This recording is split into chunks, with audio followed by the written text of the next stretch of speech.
The boy with the cloud over his head. Arthur woke up on a Tuesday morning feeling a little bit gray. He reached up to rub his eyes, but instead of his soft pillow, his hand brushed something damp and fuzzy. Floating just 3 inches above his messy hair was a small, somber rain cloud. It wasn't in the sky, it was right there, following him as he hopped out of bed. At breakfast, Arthur felt a pang of worry. What if people see it, he thought. As his worry grew, the cloud grew too. By the time he was finished with his cereal, the cloud had turned charcoal gray and started to drizzle. A tiny raindrop landed right in the middle of his milk, making a small splash. Arthur knew he couldn't go to school with a weather system on his head. He searched his closet until he found his grandfather's old magician's hat. It was tall, black, and very, very wide. He stuffed the cloud inside and pulled the brim down to his ears. It was heavy and a bit wobbly, but at least the rain stayed hidden.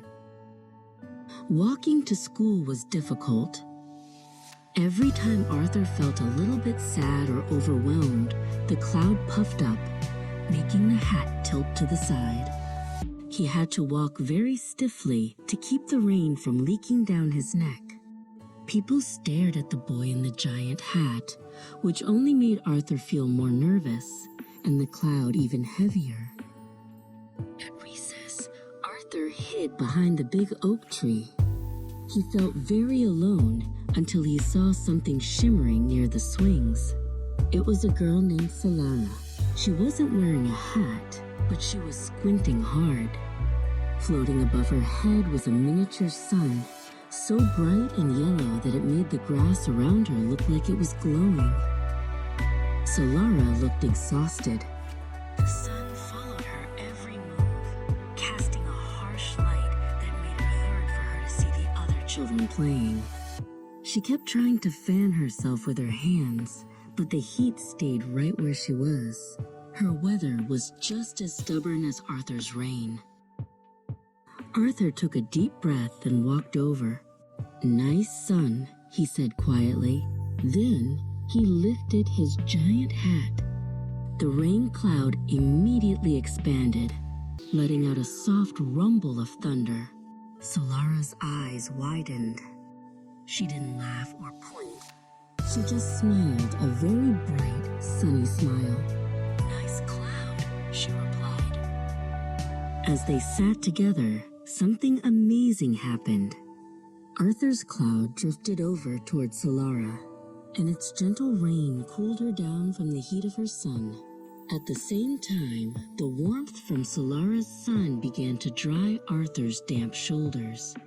For the first time all day, the cloud didn't feel so heavy, and the sun didn't feel so blinding. "I thought I had to hide it," Arthur whispered. Solara shook her head. "I tried to wear sunglasses, but the light comes from inside me, I think. It's better when I'm not trying to pretend it isn't there." As they talked about their feelings, Arthur noticed his cloud changing. It turned from a dark charcoal to a soft, fluffy white, like a piece of popcorn. Arthur and Solara became the best of friends. They learned that some days are sunny and some are rainy, and that is perfectly okay. They didn't need giant hats to hide who they were. They just needed someone to walk through the weather with. Whether it was pouring or shining, they faced the sky together.